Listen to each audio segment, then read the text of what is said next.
Hey everyone, it's Mike Andes, and you're listening to the Business Bootcamp Podcast. Today I'm a little bit frustrated. I'm going to go on a rant about someone that I actually really like, and that's Dave Ramsey. And the cautionary tale of today's episode is to really encourage people to diversify the people that you're getting your information from and not take it as gospel truth from one individual when it comes to your finances and your business. That includes me. All right. If you're just listening to this podcast and these videos and think that you're going to make great business decisions, you're probably wrong. You need to really diversify the people that you're listening to and getting information from. So, Dave Ramsey, I like the guy a lot. When it comes to personal finance, being out of debt, living frugally, all the things that he speaks about, I generally agree with a lot of it, right? In terms of living within your means, not carrying a bunch of debt, et cetera, et cetera. Some things like home ownership for entrepreneurs, I'm a little bit skeptical of, or like I wouldn't personally do.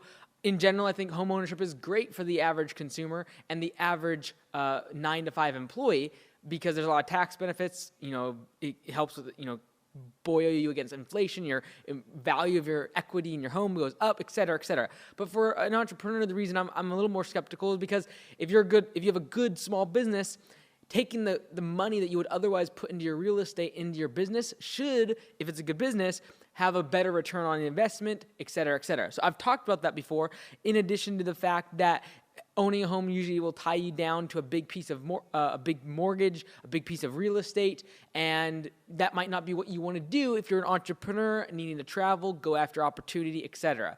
And we're seeing that more and more with the younger generation, the millennials, wanting to be more of a renter generation instead of going after home ownership. Now, that's not to say that everyone should not own a house. I think it's a great way to produce equity. Like if you're going to rent from someplace for 10 or 15 years, go buy a house. But if you're going to be renting 1 year and then renting 6 months later and you're bouncing around, like don't go buy a house and think that you're going to buy houses and just like constantly be moving every few months. The cost of closing costs and real estate fees and all the stuff that goes along with it becomes a risky thing that you're doing, as well as you're starting to really not make much money even if the market is going up because you're moving and your closing costs and your real estate fees and all the other stuff that goes with it. So if you're going to stay in a house for 10, 15 years, I agree. Go get a mortgage, go get a house, live in the house, and you're going to produce really good equity. You're going to pay down that loan. It's going to be worth a lot more money because of inflation down the road. All right? That's great. But this is one thing that happened this past week, and it's happened twice, and that's why I'm addressing it today. And if I'm a little bit fired up, it's because it makes me really mad when people go out of business. And when people that I have either helped or people that just listen to the podcast and they go out of business because they hear someone say, and this is what Dave Ramsey said a few weeks ago on his radio show, is he said that he's very skeptical of these PPP loans and the EIDL loans that were recently introduced from the stimulus plan from the government as we're going through this whole coronavirus. In the CARES Act, there was money, billions and hundreds of billions of dollars for small businesses to take advantage of the EIDL program as well as the PPP program. Dave Ramsey said he would not take money from the government because he could not, basically saying you can't trust the government. They're always going to try to mess you up. They're always going to try to throw something at you, and he would recommend not taking money from the government. And I get that. I understand that. And the reason that it's a popular notion is because that's a very, really if you're saying that, you're really saying that the government's lying directly to the small business owners and trying to deceive them. Because when they created the stimulus package, the reason they created that was to get money in the hands of small business owners as fast as possible. Was it efficient? No, it wasn't. I know there's a lot of waste that went into the money that was given out. And that's going to come out, and people are going to make big headlines over it. But at the end of the day, the reason it was inefficient was because they were trying to get money in the hands of the small business owner as soon as possible. Because for most of these small businesses, it's not like they did anything wrong. No one expects to go from revenue just fine, best months ever, to zero the next day. Like usually in a recession, you might have 10, 20, 30, 40% reduction in revenue or reduction in traffic or reduction in sales. But to go from 100% to zero overnight, No one takes that into account. So the fact that some people are throwing around that, oh, you should have had cash on hand, you should have had 6 months of reserves. Like, I get that. That's all conservative, and that's fine. But no one expects, even in a recession, to go from 100% to 0% overnight. Usually, if someone goes from 100% to 50%, it might happen over the course of a year, or really you start to see the signs on the wall. You start to see like, okay, something's happening here, and you can adjust, or you can react, or you can pivot, or you can change your business model. And so the fact that some people are saying that people that are going out of business right now, they should have had 6 months of cash of their reserves like on hand, like it's pretty laughable for a small business to have 6 months of reserves if they're doing where their cost of goods sold is 90% of their revenue. Like, it's just not reasonable. And so when this program came out, I was very disappointed that someone as influential as Dave Ramsey would tell people, don't take this money from the government. They're definitely going to try to screw you on the back end. They're definitely going to try to do something that's shady.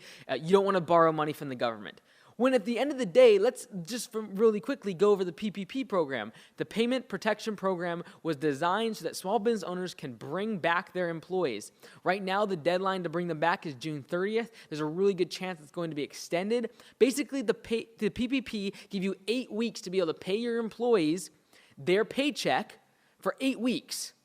And that money would be forgiven if you spend it on payroll.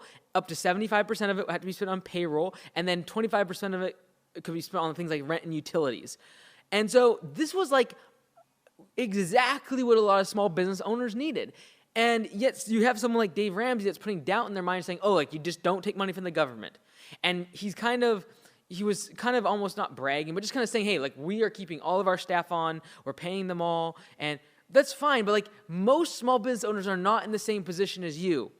Like Mr. Ramsey, as all due respect, love the guy. A lot of what he talks about, I stand behind it. But like, when it came to business, in this regard, it made me a little mad because what happened this past week that I heard back from is someone finally was able to reopen their business. But guess what? They didn't have enough money to pay payroll.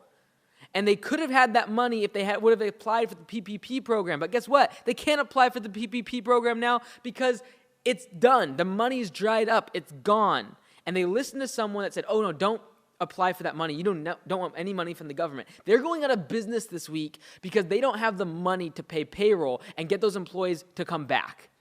That's what the PPP was built for. Now, the EIDL, like, this is another topic. My goodness. The EIDL was free money on the advance, which means up to $10,000, you were giving an advance of money from the government to you, free. No payback, no loan, nothing. It was just money in your account, up to $10,000, $1,000 per employee. Why every single sole proprietor, LLC, corporation in America did not apply for this is beyond me. Like, it was free money. I got it for every single one of my LLCs. And that could have been, even if you don't even have employees, you could have put one employee if you were the sole owner. You could put two if it was like you and your wife and you both worked on the business. You do not have to have W-2 employees to get this money. And you're like, oh, no, that's not true. No, I saw it happen in front of my eyes where I put my LLCs in because the government was very clear. They were trying to get money in the hands of the business owners. They said, when in doubt, apply. Like, all over the application, all over the SBA website. It was like, if you're in doubt and you don't know if you should apply, just apply. What they were saying is like, we want to give you, the people that need money, we want to give you money. So I applied for all my LLCs. Guess what? Every single one, even if I didn't have employees, I was giving $1,000 per employee. And guess what? For applications that were put 0 on employees, the government was still giving $1,000, knowing that someone obviously owns the business and they were giving $1,000 direct deposit into someone's bank account 3 to 4 weeks later. And now, the EIDL is converted into the loan part, which is only 3.75% interest over the course of 30 years. And for the most of it, the far majority of these being given out, the smaller ones are going to be no collateral. You don't have to have a personal guarantee on this. This is money that you otherwise would never be able to get. You don't get loans for a business that's 30-year terms, 3.75% interest, and no payments for an entire year. For a lot of small businesses, they could have taken the EIDL. Let's take Like, let's forget about the PPP protection and the forgiveness of that. Let's forget about the EIDL advance. Let's just look at the loan aspect of the EIDL, where for an entire year, you don't have to make any payments on that loan. For most small businesses in America, they just need the year. They'll be able to pay that money back if they need $40,000, $50,000, $60,000 to get back up and running, get through the next 6 months, maybe of reduced traffic, get their, pivot their business model, make a new website, hire a couple more employees, whatever they got to do to get back on their feet. And they will never even pay a single dime in interest, but they would save their business in the next year. And guess what? 30 years for a business loan is unheard of. Your monthly payment is so low. And so for people to go out and tell their listeners and their followers to not do something really based upon fear of, it boggles my mind. And yes, people can look back at track record and say that, the government's always trying to, manipulate things or change things. But I truly believe that for business owners, you got to look at where you're getting information from. I love Dave Ramsey, the information he gives for personal finance. But when it came to this, I got really mad because 2 people now in the past week have told me that their businesses have been allowed to open up. However, they didn't have the money to make payroll. They didn't have the money to do anything for the next few weeks. And they had to close their doors. And they had to default on their leases due to the fact that there was no money in the bank. And they literally told me, if I had money right now, I'd be able to probably pay it back over the next 4 or 5 months because they were running very profitable businesses before all of this happened. And if they would have had the PPP, they would have had the money to bring back their staff and get it forgiven for the next 8 weeks, 7 weeks because they got accepted a week ago. So 7 weeks, they'd get forgiven. And then guess what? The PPP, even if you don't get it forgiven, it's a 1% interest loan. And I just can't fathom why someone would push a business owner to not apply for these programs. And guess what? Now they're done. They're gone. The money's dried up. You try to apply, the appropriations, it's all gone. All the money's gone, and people are now suffering, and they're going to suffer if they did not get these programs and they were in dire straits and needed this money. And so the only thing I can say is, number one, I'm really disappointed in Dave Ramsey for saying such a blanket statement that you should not touch the government programs and really just did not communicate well with small business owners that are not in the same financial position as him, that he's just going to pay for his employees to stay on, on payroll. He's just going to let them keep working and, they'll just figure it out and it's okay. And he didn't want them to go on unemployment. I get that, but for most small business owners, they don't have the kind of money to pay their employees and tell them to stay at home. They don't have that kind of money. And so I'm disappointed in that.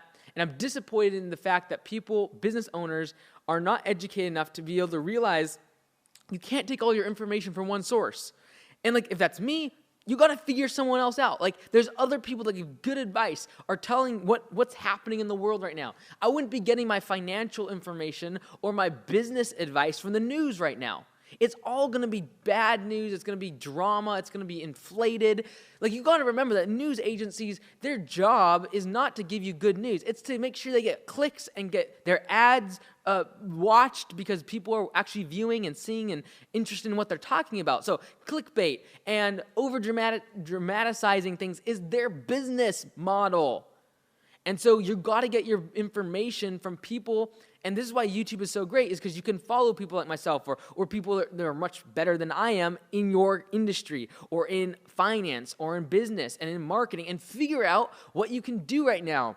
Don't listen to one person's perspective and just make your whole judgment. When the whole programs first started from the government, I was very skeptical, right? And so I spent literally days, if not weeks, running through all of the bill that the government had put out. We're looking at all of the fine print, looking at all of the clauses, seeing if there was loophole, where were they trying to get us? Guess what? There wasn't enough there for me to be able to say, they're definitely trying to get everyone down the road. They're going to mess people up. There wasn't.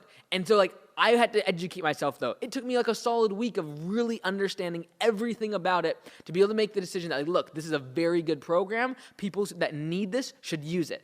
My gym's been closed down for 3 months. For a lot of Anytime Fitness franchisees, I can only speak for them. This is a very difficult time. For Gold's Gym, they went bankrupt. Other gyms are going to go bankrupt. And so if I was just owning that gym, this would be financially catastrophic for me. I've got to be able to tap into these resources that the government's making available. And in order to do that, I've got to be educated on what's going on in my industry, in the marketplace, in the economy. Small business owners need to educate themselves and stay educated on what's going on in your industry and in the marketplace. And that's more important than ever right now when the market's going everywhere, your industry's changing so rapidly, all of the slowdown of an economy, or whether it's ramping up at incredible record speeds. You've got to stay focused and you've got to stay educated on what's going on so that you know where you can pivot, where you can take advantage of certain things, and where you need to avoid. And guess what? I was really disappointed with Dave Ramsey. A lot of people, a lot of eyeballs are on him. A lot of small business owners' eyeballs are on him. And I feel like he dropped the ball and forgot to convey that, or forgot to remember that his listenership, the people watching, do not have a ton of money to just get through this and just pay their employees to stay at home. They don't have the money. They don't understand maybe how unemployment's working and that the system is overtaxed and it's going to take people 3, 4, 5 weeks to get their unemployment check. I just so frustrated. That's 2 people in the past week that have had to go out of business because they did not take advantage of these programs. And the only thing I'm talking about today, the only thing I'm ranting about is you should take away from this is be educated. And when there's something like an economic recession happening, get educated. Figure out what government policy is. Figure out what these bills, like there's a new $3 trillion bill that's going to be going through the Senate, the House, and the President in the next few weeks. This is something you need to educate yourself about. And I didn't get really loud about this several weeks ago when I was educating myself, but right now, there's a new stimulus bill coming. You need to know what that includes. It's your job as a business owner. I don't care if it's at night. I don't care if it's on weekends. It is your job to know what's going on in your business, whether that be knowing your numbers, and in this case, knowing what's happening in the economy and how you can take advantage or at least survive during this time. All right, rant over. Mike Andy's Business Bootcamp podcast. Thank you so much for watching.